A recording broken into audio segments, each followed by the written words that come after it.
കൊൽക്കത്ത കേൾക്കുന്ന അത്ര സുഖമുള്ള ഒരു നഗരമല്ലിത്. പലർക്കും ഇനി ഒരിക്കൽ കൂടി വരാൻ ആഗ്രഹമില്ലാത്ത നഗരങ്ങളിൽ ഒന്നാണിത്. ഉറക്കെ സംസാരിക്കുന്ന, തിക്കിത്തിരക്കുന്ന, വൃത്തിഹീനമായ തെരുവോരങ്ങൾ നിറഞ്ഞ നഗരം. അതാണ് കൊൽക്കത്തയെക്കുറിച്ചുള്ള മിക്കവരുടെയും അഭിപ്രായം. ഒരു പരിധിവരെ അത് സത്യം തന്നെയാണ്. എങ്കിലും ഈ നഗരത്തിന് ഞാനുമായി ബന്ധിപ്പിക്കുന്ന എന്തോ ഒരു ആത്മബന്ധമുണ്ട്. കുറച്ചു ദിവസം ലീവ് കിട്ടിയാൽ ആദ്യം എവിടെ പോകണമെന്ന് ചിന്തിക്കുമ്പോൾ എത്ര തവണ പോയതാണെങ്കിലും മനസ്സിലേക്ക് ആദ്യം ഓടി വരുന്നത് ഈ കൊൽക്കത്ത നഗരമാണ്. രാവിലെ 6 മണിക്ക് എത്തേണ്ട ട്രെയിന് 9 മണി കഴിഞ്ഞിട്ടാണ് എത്തിയത്. ഇന്ത്യയിലെ ഏറ്റവും പഴക്കമുള്ളതും തിരക്കേറിയതുമായ റെയിൽവേ സ്റ്റേഷനുകളിൽ ഒന്നാണ് ഹൗറ സ്റ്റേഷൻ. ഇവിടുന്ന് നേരെ പോയത് റെയിൽവേ സ്റ്റേഷന്റെ തൊട്ടടുത്തുള്ള AC ലോഞ്ചിലേക്കാണ്. 1 മണിക്കൂറിന് 50 രൂപയാണ്. ഫ്രഷ് ആവാനുള്ള സൗകര്യമുണ്ട്. അത്യാവശ്യം നല്ല വൃത്തിയുള്ള വാഷ്റൂമും കാര്യങ്ങളും ഒക്കെ ആയതുകൊണ്ട് അവിടുന്ന് തന്നെ ഫ്രഷായി. അധികം തിരക്കൊന്നും ഇല്ലാതിരുന്നതുകൊണ്ട് പെട്ടെന്ന് തന്നെ റെഡിയാകാൻ പറ്റി. സാൻഡ്വിച്ച്, പിസ്സ, കേക്ക് പോലത്തെയുള്ള സാധനങ്ങളെല്ലാം തന്നെ ഇവിടെ അവൈലബിൾ ആണ്. ഒരു ചീസ് റോളാണ് ഞാൻ കഴിച്ചത്. നല്ല ചൂടുണ്ടായിരുന്നു. അത്യാവശ്യം കുഴപ്പമില്ലാത്ത ടേസ്റ്റ് ആയിരുന്നു. അവിടുന്ന് നേരെ പോയത് ക്ലോക്ക് റൂമിലേക്കാണ്. ലഗേജ് എല്ലാം സേഫ് ആയിട്ട് വെച്ചു. റെയിൽവേ സ്റ്റേഷന്റെ പുറത്തിറങ്ങി മുന്നിലേക്ക് നോക്കിയാൽ നേരെ കാണുന്നത് കൊൽക്കത്തയുടെ കവാടം എന്നറിയപ്പെടുന്ന ഹൗറ ബ്രിഡ്ജാണ്. ഒരു 2 മിനിറ്റ് നേരം നടന്നാൽ അതിൻ്റെ അടുത്തെത്താം. 2ാം ലോക മഹായുദ്ധ കാലഘട്ടത്തിലാണ് ഇത് നിർമ്മിച്ചത്. 1943 ബ്രിട്ടീഷുകാർ കമ്മീഷൻ ചെയ്ത ഈ പാലത്തിന് നെട്ടുകളോ ബോൾട്ടുകളോ ഇല്ല. റിവേറ്റ് സാങ്കേതികവിദ്യ ഉപയോഗിച്ചാണ് ഇത് നിർമ്മിച്ചിരിക്കുന്നത്.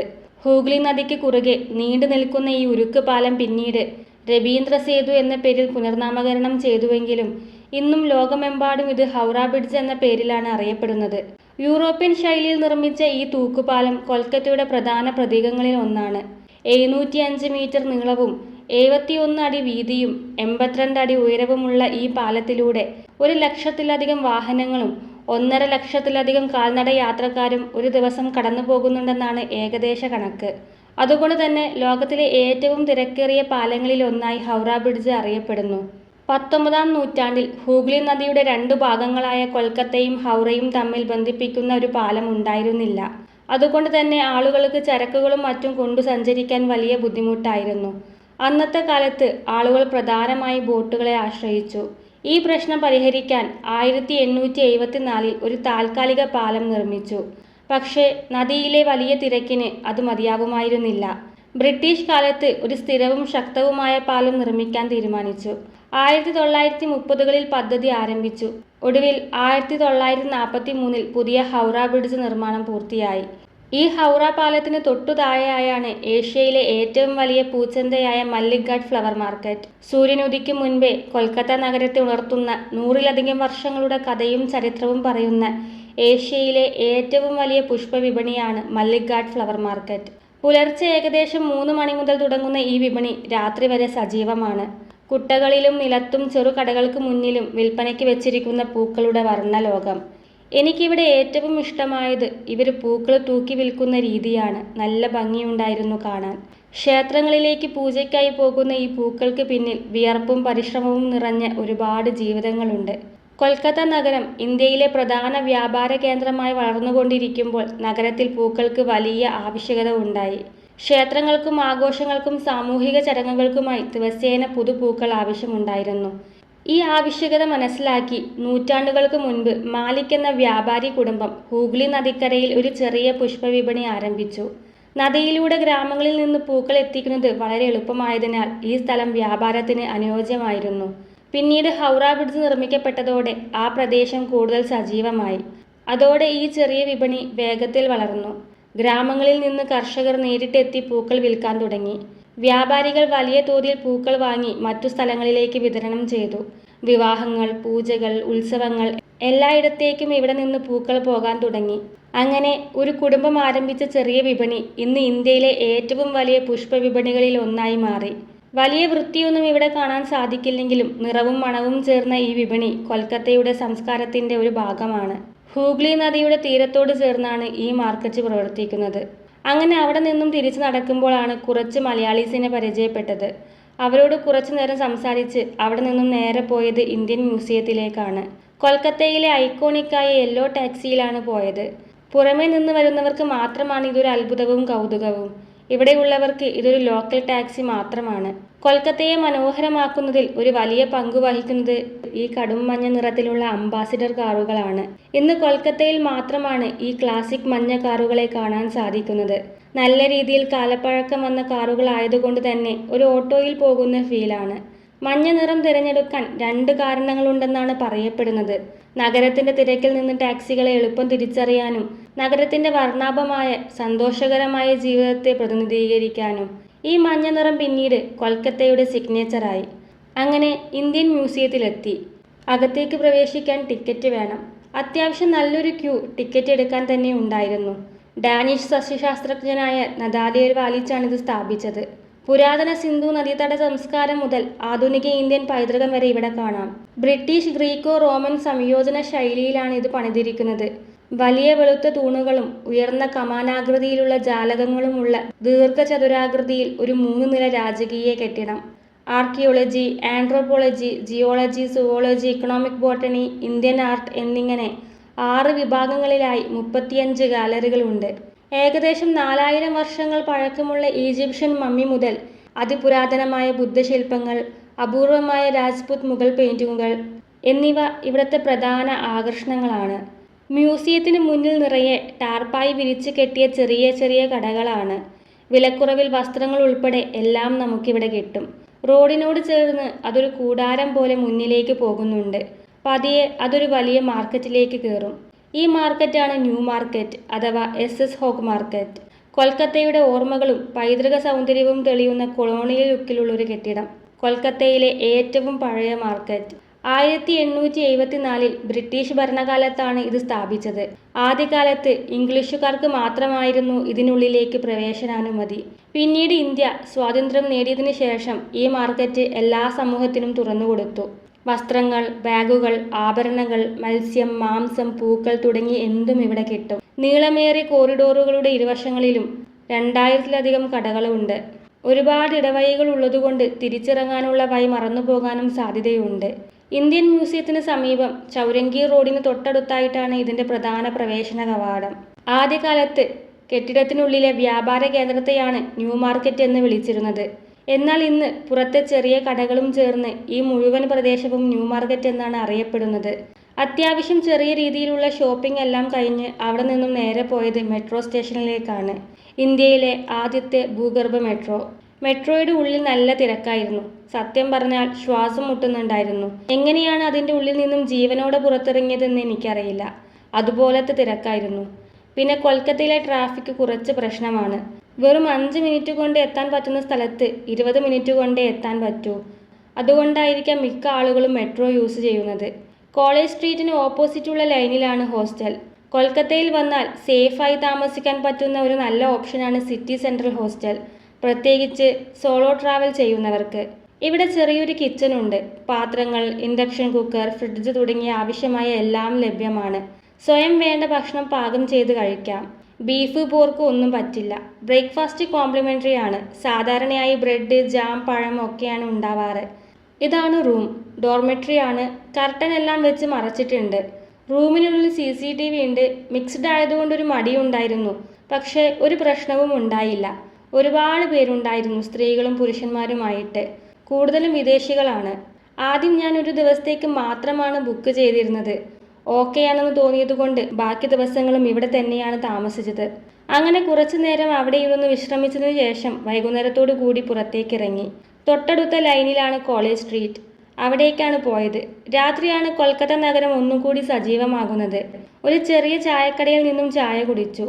ഇത് റോസ്. കൊൽക്കത്ത നഗരം കാണാൻ വേണ്ടി വന്നതാണ്. ഹോസ്റ്റലിൽ വെച്ച് പരിചയപ്പെട്ടു. കൊൽക്കത്ത ഉൾപ്പെടെ മിക്ക ഉത്തരേന്ത്യൻ സംസ്ഥാനങ്ങളിലും ചെറിയ മൺകോപ്പകളിലാണ് ചായ തരുന്നത്. കുൽഹദ് എന്നാണ് ഇതിന് പറയുന്നത്.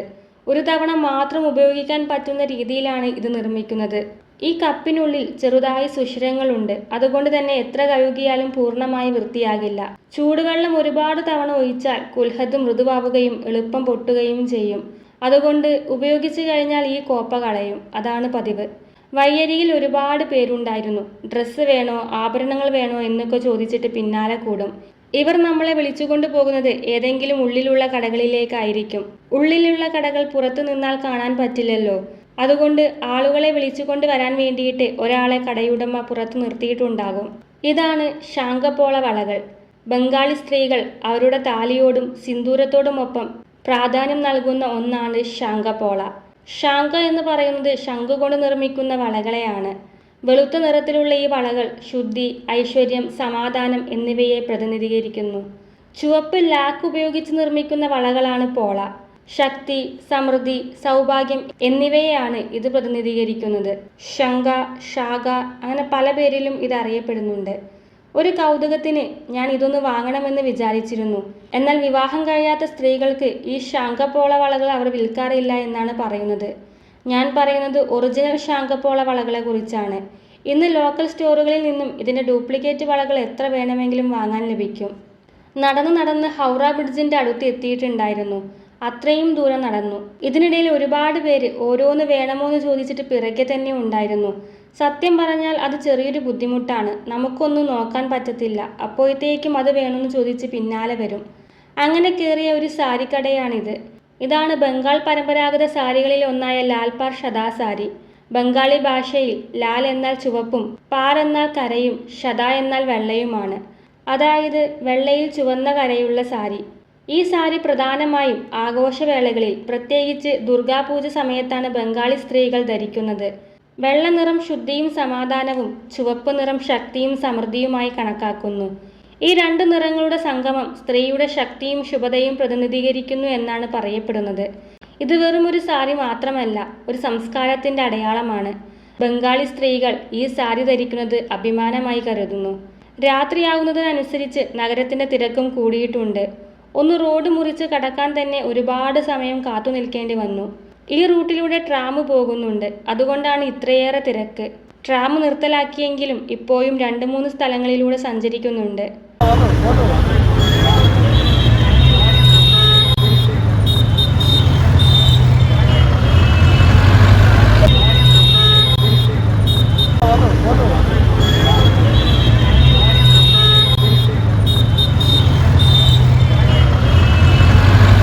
തിരിച്ച് ഹോസ്റ്റലിലേക്ക് പോകുന്ന വഴിക്ക് ഒരു ലസ്സിക്കടയിൽ കയറി.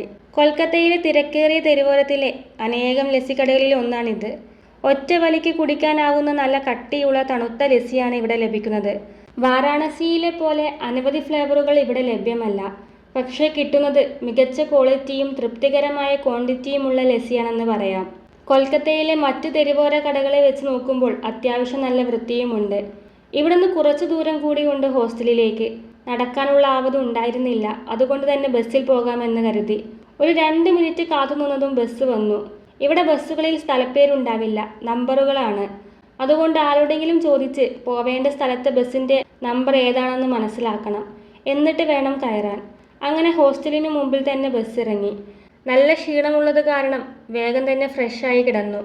കിടന്നത് മാത്രമേ ഓർമ്മയുണ്ടായിരുന്നുള്ളൂ. അപ്പോൾ തന്നെ ഉറങ്ങിപ്പോയി. ഇവിടെ സുൽത്താൻമാർ റിക്ഷ വലിക്കും, ചക്രവർത്തിമാർ ചെരുപ്പ് തയ്ക്കും.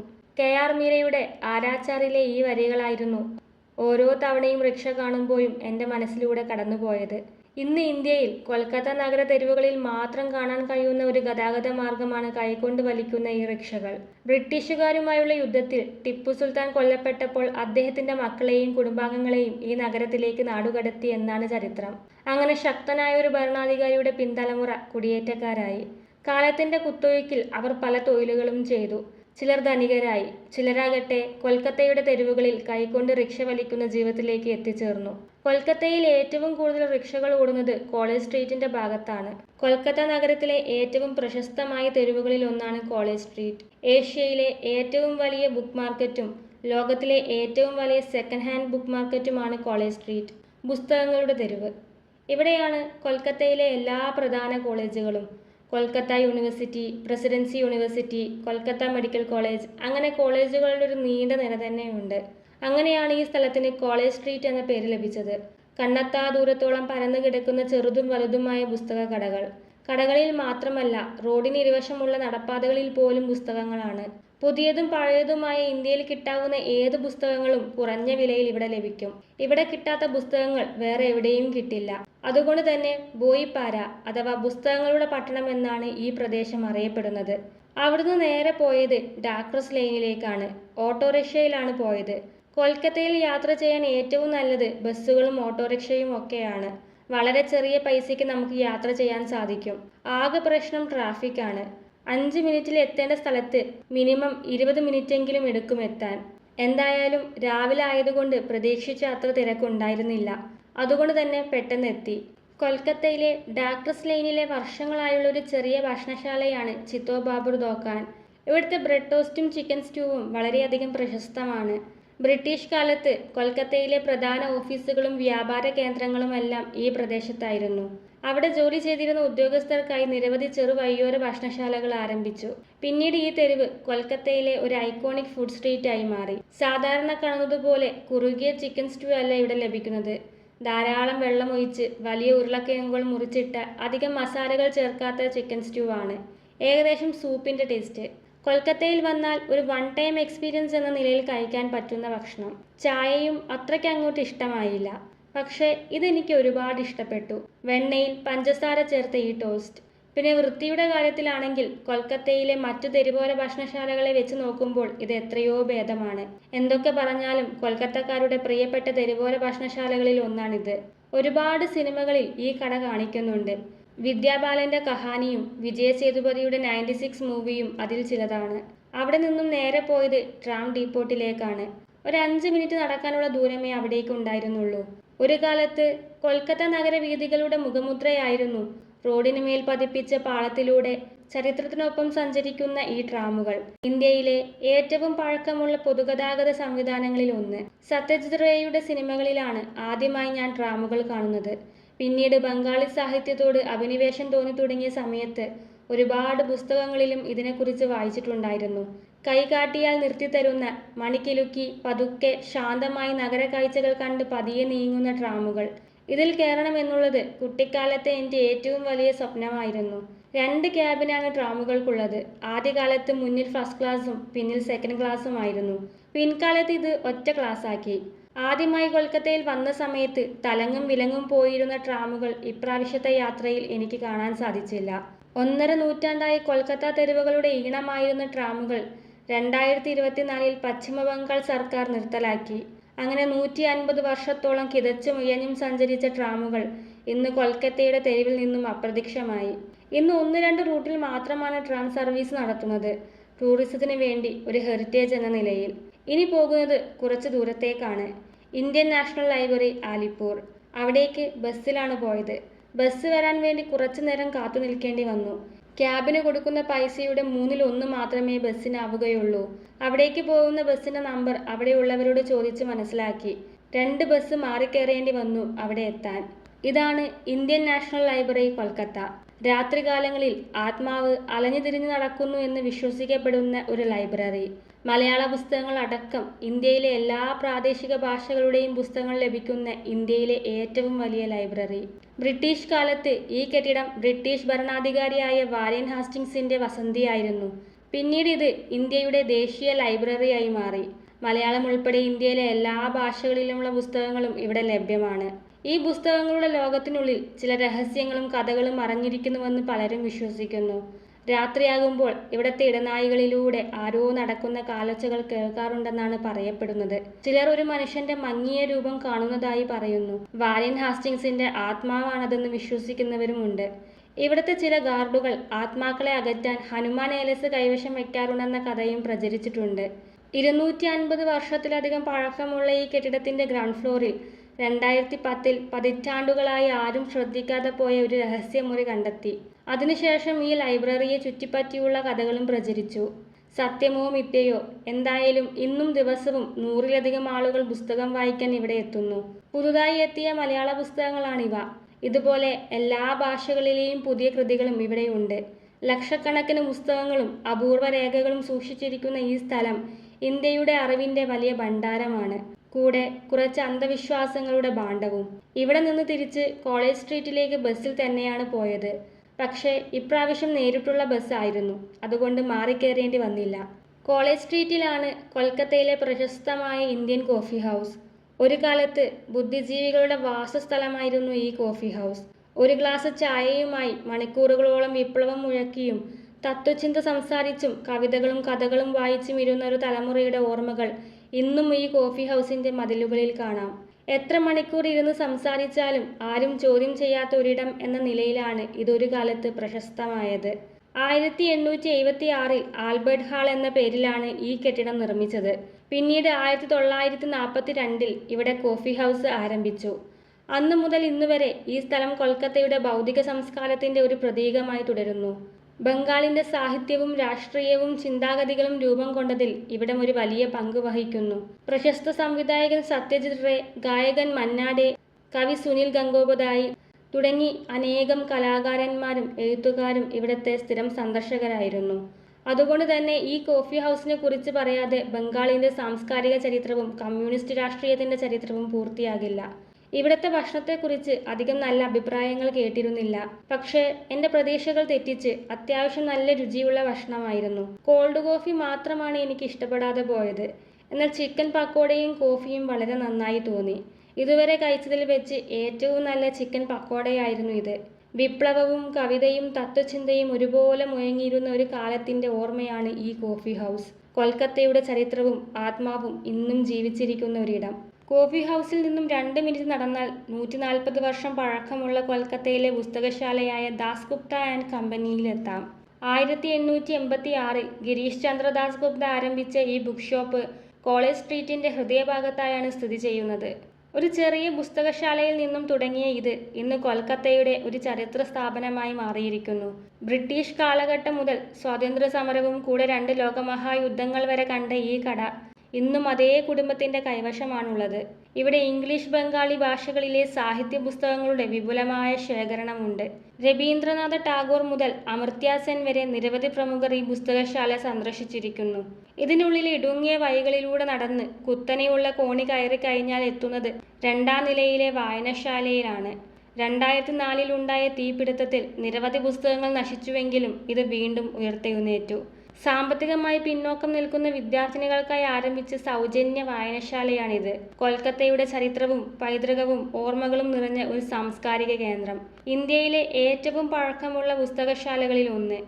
ഇവിടെ നിന്ന് ഇറങ്ങിയപ്പോൾ തന്നെ ഏകദേശം രാത്രിയായിട്ടുണ്ടായിരുന്നു. പിന്നീട് കുറച്ചു നേരം കോളേജ് സ്ട്രീറ്റിലൂടെ കറങ്ങി നടന്ന് ആ ദിവസം കഴിഞ്ഞു. ഇന്ന് കൊൽക്കത്തയിലെ ലാസ്റ്റ് ദിവസമാണ്. ഇന്നത്തോടു കൂടി കൊൽക്കത്തയിൽ നിന്ന് മടങ്ങുകയാണ്. വളരെ കുറച്ച് ലീവ് മാത്രമേ ഉണ്ടായിരുന്നുള്ളൂ. അതുകൊണ്ട് ഇന്ന് തന്നെ മടങ്ങണം. കൊൽക്കത്തയിലെ ഏത് റോഡിൽ നോക്കിയാലും നമുക്ക് കാണാൻ സാധിക്കുന്നത് ഈ ട്രാം പാളങ്ങളാണ്. ഇപ്പോൾ ഇതിലൂടെ പോകുന്നില്ലെങ്കിലും ഒരു കാലത്ത് അവയുടെ പതിഞ്ഞ താളം അറിഞ്ഞിരുന്ന പാതയോരങ്ങളായിരുന്നു ഇതെല്ലാം എന്നതിൻ്റെ തെളിവായി ഇന്നും ആ പാളങ്ങൾ ബാക്കി നിൽക്കുന്നു. ഇവിടെ നിന്നും ബസ് കയറി നേരെ പോയത് വിക്ടോറിയ മഹലിലേക്കാണ്.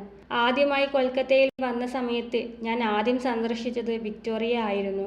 അതുകൊണ്ട് തന്നെ വിക്ടോറിയയിൽ എത്തിയപ്പോൾ ആദ്യമായി ഞാൻ കൊൽക്കത്തയിൽ വന്നിറങ്ങിയ ആ ദിവസമാണ് എനിക്ക് ഓർമ്മ വന്നത്.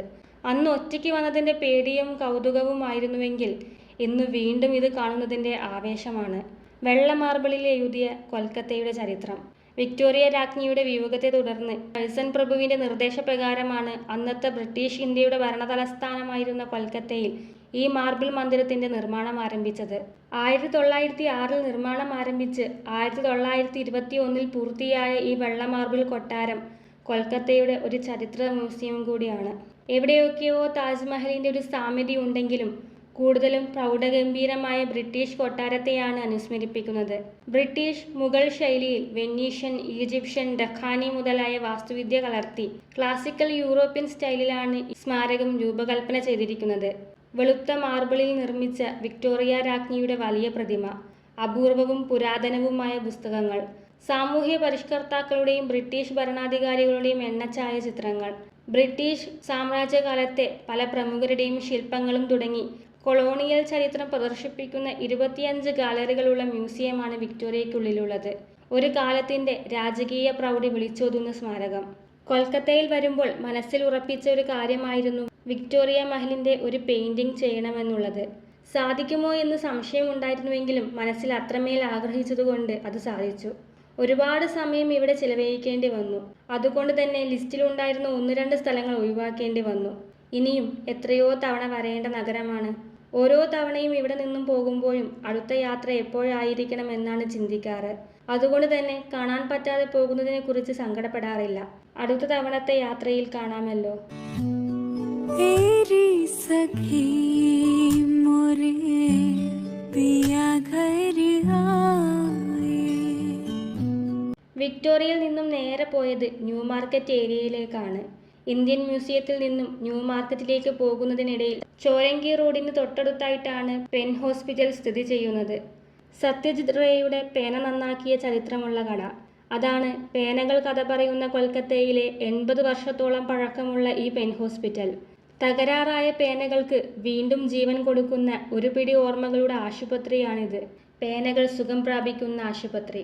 കൊൽക്കത്തയിൽ ഫൗണ്ടൻ പേനകൾ വ്യാപകമായി ഉപയോഗിക്കപ്പെടാൻ തുടങ്ങിയ സമയത്താണ് ഈ കട ആരംഭിച്ചത്.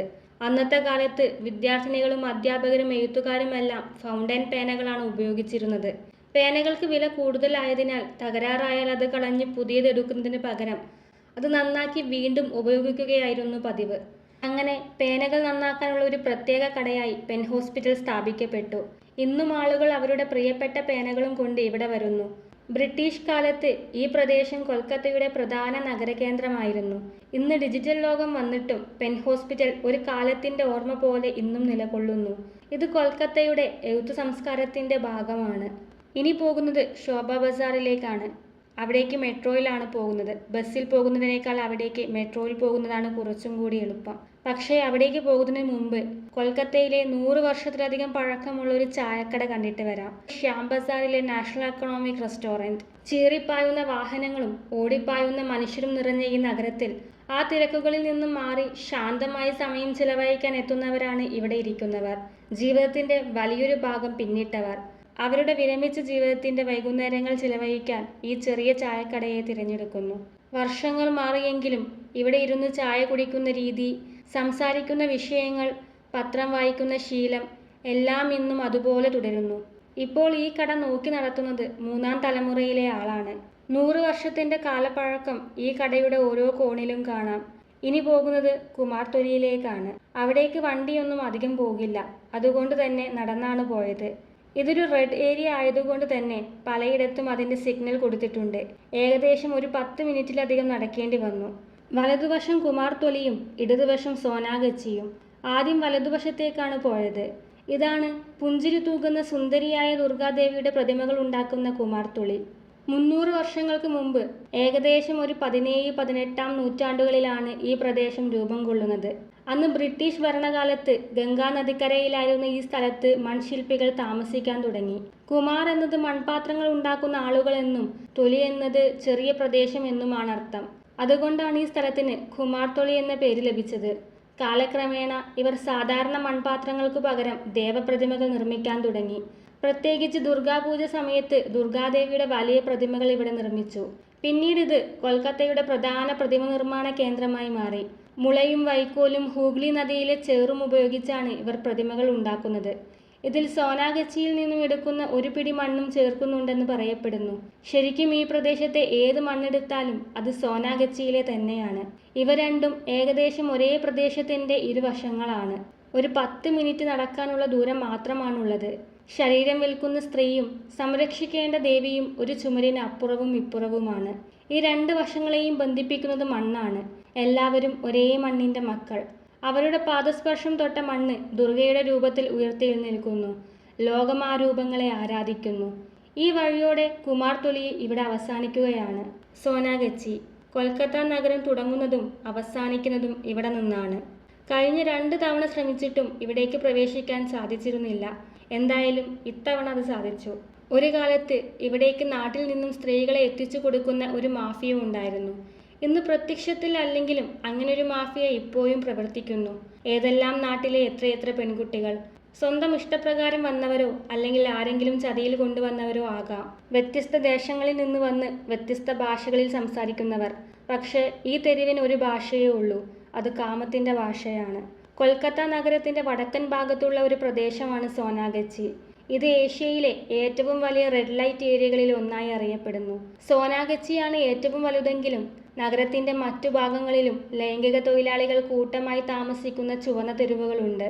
പകൽ സമയത്ത് കൊൽക്കത്തയിലെ മറ്റ് ഏതൊരു സ്ഥലത്തെയും പോലെ ചെറിയ കടകളും വീടുകളും ലൈനുകളും നിറഞ്ഞ ഒരു സാധാരണ തിരക്കുള്ള തെരുവ്. പക്ഷേ അത് പകലിന്റെ നിറം മാറുന്നത് വരെ മാത്രമാണ്.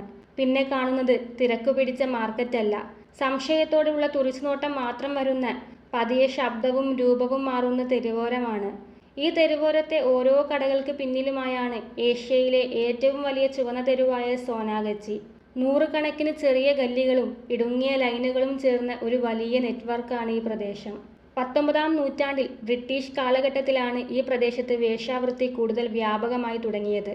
അന്നത്തെ കാലത്ത് ബ്രിട്ടീഷ് സൈനികരും വ്യാപാരികളും താമസിച്ചിരുന്ന പ്രദേശങ്ങൾക്ക് സമീപം ഇത്തരത്തിലുള്ള ഇടങ്ങൾ രൂപപ്പെടാറുണ്ടായിരുന്നു. സ്വപ്നങ്ങൾ, വേദനകൾ, പോരാട്ടങ്ങൾ തുടങ്ങിയ അതിജീവനങ്ങളുടെ കഥകളാണ് ഈ തെരുവിന് പറയാനുള്ളത്. 90കളിൽ ഇവിടെ രൂപം കൊണ്ട ദർബാർ മഹിളാ സമന്വയ കമ്മിറ്റി എന്ന സംഘടന വലിയ മാറ്റത്തിന് വഴിവെച്ചു. ഇവിടെ വരുമ്പോൾ ശ്രദ്ധിക്കേണ്ട കാര്യങ്ങളിലൊന്ന്, വീഡിയോ എടുക്കരുത്. ആരും നമ്മളെ ശ്രദ്ധിക്കുന്നില്ല എന്ന് ആദ്യം തോന്നും. പക്ഷെ നമ്മൾ ആരുടെയൊക്കെയോ നിരീക്ഷണത്തിലാണ്. ഏത് സമയവും തുറന്നുവെച്ച കാതും കണ്ണുമായി കഴിയുന്നവരാണ് ഇവിടെയുള്ളവർ എന്ന സത്യം മറക്കരുത്. കൂടെ അത്രമേൽ വിശ്വാസമുള്ള, ഈ തെരുവിനെക്കുറിച്ചും ഇവിടുത്തെ വഴികളെക്കുറിച്ചും അറിവുള്ള ഒരു ലോക്കൽ ബംഗാളി കൂടെയില്ലെങ്കിൽ പെട്ടുപോകും. ഈ ചുവന്ന തെരുവോരം കാണാൻ എന്നെ സഹായിച്ച എൻ്റെ സുഹൃത്തിന് നന്ദി. ആൾ ഞങ്ങളെപ്പോലെ ഒരു സോഷ്യൽ വർക്കർ ആയതുകൊണ്ടും ഇവർക്ക് വേണ്ടി പ്രവർത്തിച്ചിട്ടുള്ളത് കൊണ്ടും മാത്രമാണ് ഈ യാത്ര എനിക്ക് സാധ്യമായത്. 1-2 പേര് ഞങ്ങളെ ഫോളോ ചെയ്യുന്നുണ്ടായിരുന്നു. അതുകൊണ്ട് തന്നെ എത്രയും പെട്ടെന്ന് ഇവിടെ നിന്നും പുറത്തു കടക്കുക എന്നുള്ളതായിരുന്നു ലക്ഷ്യം. ഇപ്രാവശ്യം പോകാൻ പറ്റാതിരുന്ന സ്ഥലങ്ങളിൽ ഒന്നായിരുന്നു കാളിഘട്ട്. അവിടുത്തെ ലോക്കൽസിന് കൈക്കൂലി കൊടുക്കാതെ അകത്തേക്ക് കയറാൻ സാധിക്കാത്ത രീതിയാണിപ്പോൾ. അതുകൊണ്ട് ഇപ്രാവശ്യത്തെ യാത്രയിൽ അവിടേക്ക് പോകാൻ സാധിച്ചില്ല. വൃദ്ധരായ മനുഷ്യർ റിക്ഷ വലിച്ചു കൊണ്ടുപോകുന്ന വഴികളും വൃത്തിഹീനമായ തെരുവോരങ്ങളും മനുഷ്യർ തിങ്ങിപ്പാർക്കുന്ന കുടിലുകളും നിറഞ്ഞ നഗരം, അതും കൂടി ചേർന്നതാണ് ഈ കൊൽക്കത്ത നഗരം.